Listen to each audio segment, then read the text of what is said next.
कथा सखी के सभी सुनने वालों को मेरा प्यार भरा नमस्कार। आइए दोस्तों, सुनते हैं मालती जोशी जी की लिखी कहानी मुक्ति। दोस्तों, अगर आप चैनल पे नए हैं तो सब्सक्राइब करना ना भूलें। तो आइए सुनते हैं कहानी मुक्ति। स्टेशन से लौटी रमा तो निढाल होकर बाहर सोफे पर ही लुढ़क गई। जब भी कोई मेहमान विदा होते हैं, रमा इसी तरह थक जाती है। एक तो 4 दिन पहले से वह सफाई अभियान शुरू कर देती है। फिर मेहमानों के आने पर उन्हें सुबह शाम नए नए व्यंजन बनाकर खिलाने में उसकी सारी शक्ति खर्च हो जाती है। उनके साथ घूमना भी पड़ता है। पिकनिक, सिनेमा, शॉपिंग, सैर सपाटा। मेहमानों के विदा होने पर बिखरे घर को समेटना भी उसे भार लगने लगता है। मंजू यूं तो अकेली ही आई थी, पर 4 लोगों के बराबर थी। उन लोगों के साथ तो उसकी चुहलबाजी चलती ही रहती थी। बच्चों के साथ भी उसने खूब धमाचौकड़ी मचाई। बच्चे भी आंटी से बड़े प्रसन्न थे। 2 दिन तो स्कूल भी गोल किए रहे। 4 दिनों तक घर में उत्सव सा चलता रहा। उसके जाते ही एकदम खाली खाली लग उठा था। रमा बुरी तरह थक गई थी, शरीर से भी और मन से भी। मन से शायद और भी ज्यादा। चाय लोगी? राकेश ने आकर पूछा तो समझ गई कि उनका पीने का मन हो रहा है, पर वह वैसी ही लेटी रही और अनमने भाव से कह दिया, ना, बहुत थक गई हूं, अभी चाय पी लूंगी तो फिर नींद नहीं आएगी। मैं बस सोना चाहती हूँ। तो अंदर जाकर लेट जाओ ना, बिस्तर लग गए हैं। वह उपकृत भाव से उठी और बेडरूम में जाकर लेट गई। राकेश पर उसे प्यार आने लगा। सच, कितने समझदार हैं। कपड़े बदलने भीतर आए होंगे, उतनी देर में चादरें भी बदल दी। जानते हैं ना कि वह बहुत थक गई है। रसोई से हल्की खटर फटर की आवाज आ रही थी, पर उसने ध्यान नहीं दिया। स्टेशन जाने से पहले सभी लोग भारी भरकम नाश्ता कर चुके थे। तभी यह तय हो गया था कि अब रात को खाना गोल कर दिया जाएगा। उसी घोषणा का सहारा लिए वह चुपचाप पड़ी रही। बोर हो गई थी वह। उसका मन विद्रोह कर उठा था। सुबह शाम वही चाय नाश्ता, वही खाना। इसी धुरी पर सदा घूमते रहो। छी, यह भी कोई जिंदगी है? मंजू को देखो, कैसा अलमस्त जीवन है। मन हुआ बना लिया, मन हुआ बाहर खा लिया। कोई झंझट नहीं, कोई परेशानी नहीं। जितना कमाया अपनी मर्जी से खर्च कर दिया। कोई हिसाब पूछने वाला नहीं है। चेहरे पर कैसी सुर्खी बनी हुई है। कौन कहेगा कि वह रमा की हम उम्र है? कौन विश्वास करेगा कि रमा ने भी कॉलेज का रंगीन विश्व देखा है? एमए न सही बीए तो किया है। गृहस्थी के गोरख धंधे में सब कुछ भूलता जा रहा है। दिन भर में एक उपन्यास चाट जाया करती थी कभी, पर अब रोज का अखबार भी नियम से पढ़ नहीं पाती। शैले और किड्स, पंत और प्रसाद पता नहीं मन के किस कोने में दबे पड़े हैं। अब तो बस धोबी का हिसाब और दूध की डायरी लिखने तक ही उसकी बौद्धिकता सिमटाई है।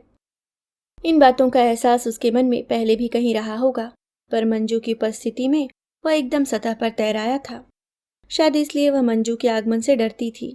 तभी तो उसने उस दिन राकेश से कहा था, एग्जामिनर बनकर आ रही है तो टीएडीए भी मिलता होगा। अपना इंतजाम खुद कर लेना, ये कोई रेस्ट हाउस है?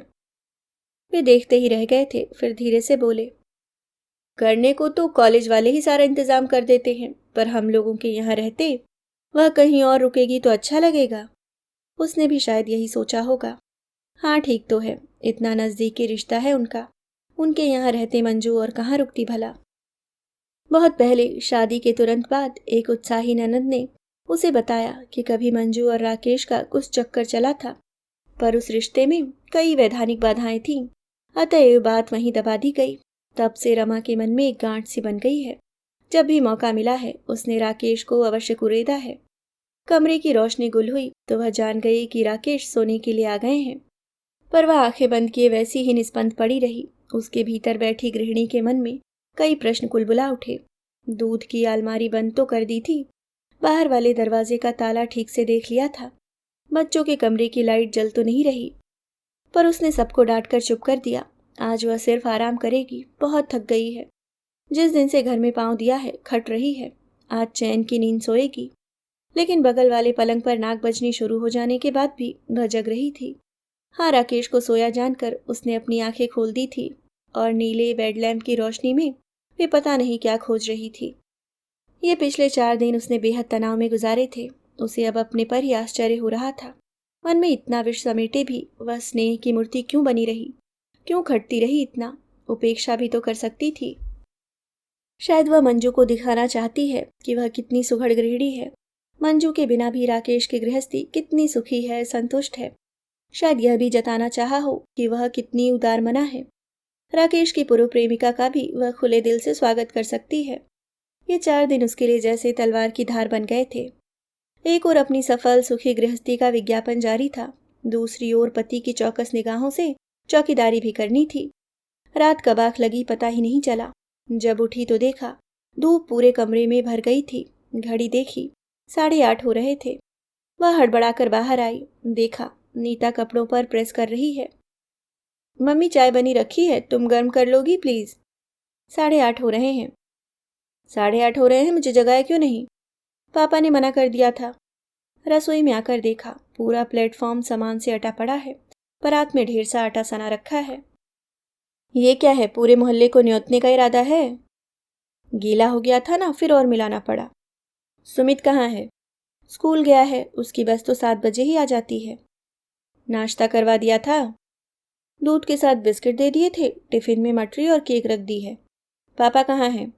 बाजार गए हैं, शायद इडली सांभर लाएंगे। इडली की क्या जरूरत पड़ गई?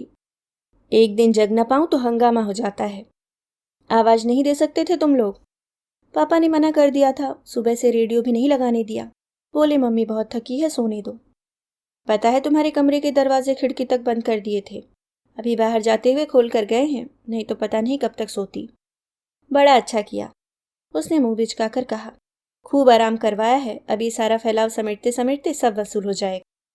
एक बार वह रसोई में पहुंच गई तो सचमुच सब लोग एकदम से निश्चिंत हो गए। घड़ी के साथ तालमेल बिठाते बिठाते वह हाँफ उठी। मम्मी 9:30 हो रहा है। सुनो, 9:45 हो चला है। ओफो, तो मैं क्या करूं, मैं कोई मशीन हूं क्या?